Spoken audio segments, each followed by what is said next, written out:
नमस्कार दोस्तों, बड़ी आज की इस कहानी के नाम है इज्जत।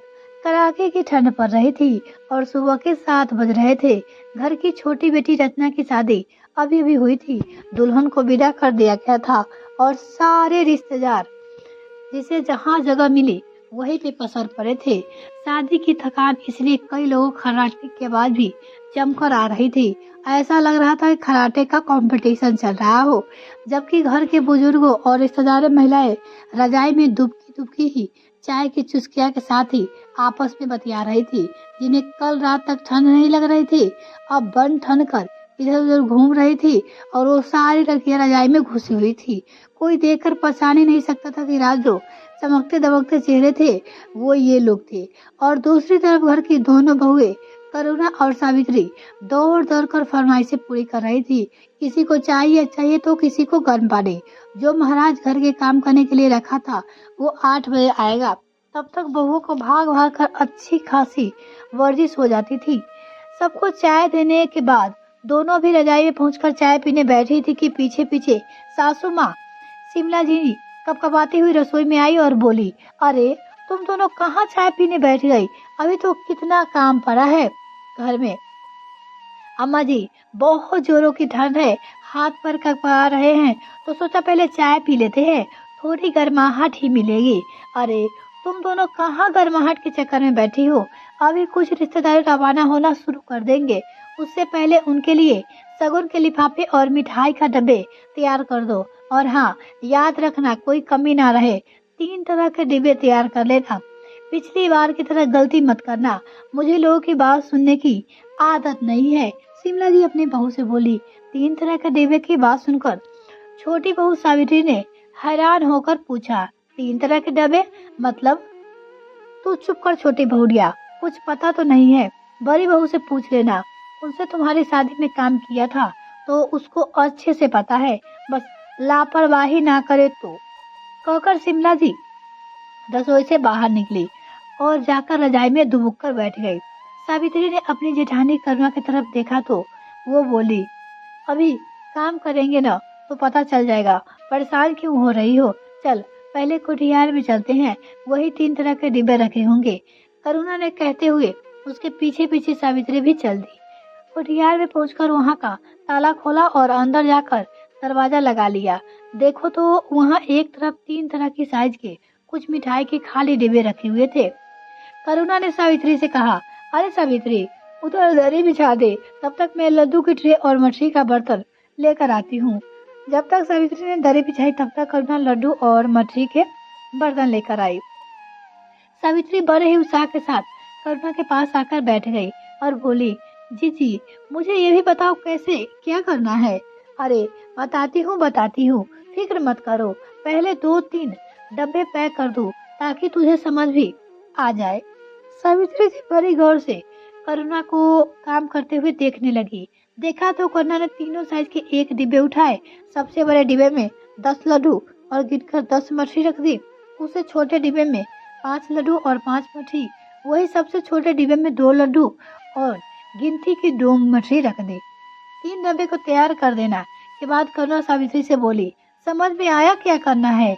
हाँ जी, यह तो समझ में आ गया कि क्या करना है, पर अभी तक ये समझ में नहीं आया कि ऐसा क्यों करना है। ये डिब्बे तो हलवाई से कहकर भी तो पैक कराए जा सकते थे। सावित्री बोली, अरे मेरी भोली देवरानी, हलवाई से कराए जा सकते हैं, पर थोड़ा सा पैसा बचाने के चक्कर में अम्मा जी करवाती नहीं है।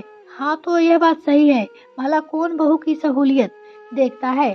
पर एक बात बताओ जीजी, अम्मा जी आपको लापरवाह क्यों कहती है, जबकि मैं तो शुरू से ही देखती आई हूँ आप हर काम बहुत ही तरीके और समय पे करती हो। और ये 3 तरह के डिब्बे क्यों? देख, शादी में हर तरह के मेहमान आते हैं, कुछ खास होते हैं तो कुछ से सिर्फ व्यवहार निभाना होता है। उस हिसाब से ये 3 डिब्बे तैयार किए हैं।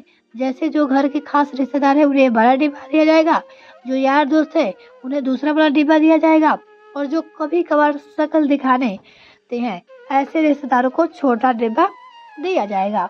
ओह, और हमारे मायके वालों को? वो पूछी।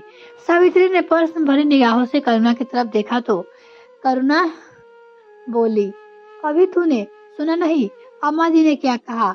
यही कि मैं लापरवाह हूँ, बस यही लापरवाही की थी मैंने। हे जीजी, ये क्या बोल रही हो? अरे ऐसे काहे की लापरवाही हो गई तुमसे? वो बोली। सावित्री ने मुंह पर हाथ रखते हुए हैरानी से कहा तो करुणा ने जवाब दिया, पता है तेरी शादी के वक्त अम्मा जी ने मेरे मायके वालों को ये छोटा सा डब्बा मिठाई का देने के लिए कहा था, पर मैंने नहीं दिया। मुझे वो मिठाई का डब्बा देते ही शर्म सी आ गई, इसलिए मैंने अपनी मर्जी से एक बड़ा डब्बा मिठाई का दे दिया। और फिर जीजी, अम्मा जी नाराज नहीं हुई? सावित्री पूछी। नाराज?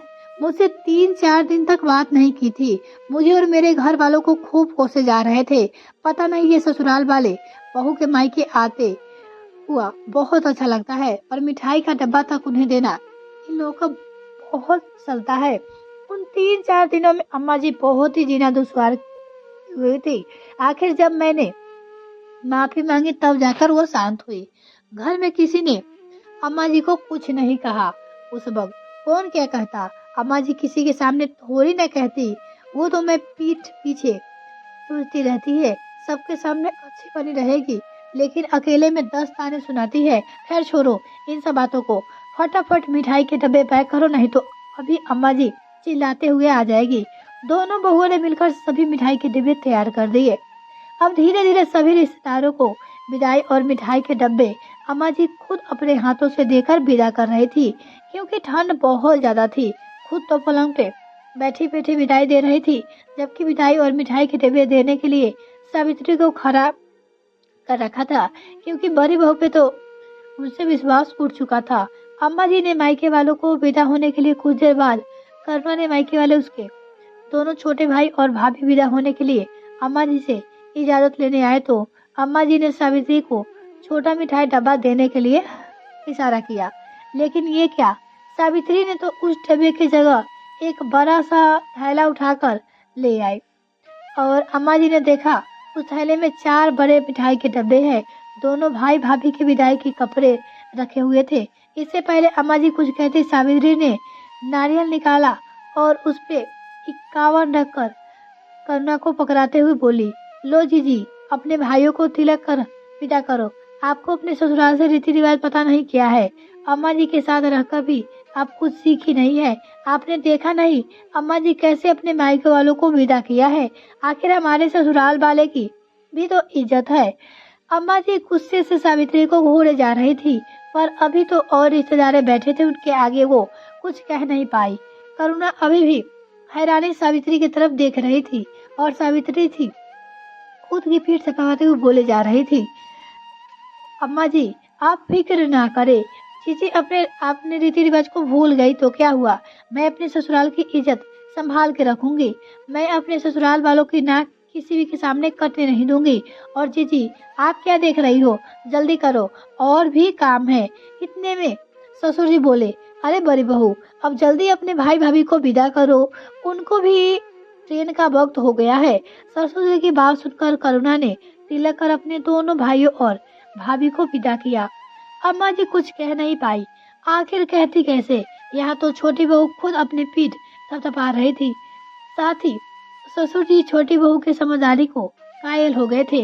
अम्मा जी के नाक में गुस्सा 3-4 दिन तक जरूर रहा और मन ही मन कुढ़ी रही थी, क्या कहे छोटी बहू से काम करवा लिया, पर जब देखो कि छोटी बहू इतनी बेशरम है, सास के बनाने की कोशिश ना करे तो अपने आप ही वो चुप हो गई। यह कहानी आपको कैसी लगी कमेंट में लिखकर जरूर बताइएगा दोस्तों। अगर आपको ये कहानी पसंद है तो प्लीज वीडियो को लाइक, चैनल को सब्सक्राइब जरूर करें। साथ में आप अपनी राय कमेंट सेक्शन में अवश्य ही साझा करें। इसी तरह की और सारी कहानी सुनने के लिए हमारे साथ जुड़े रहे। बहुत बहुत धन्यवाद।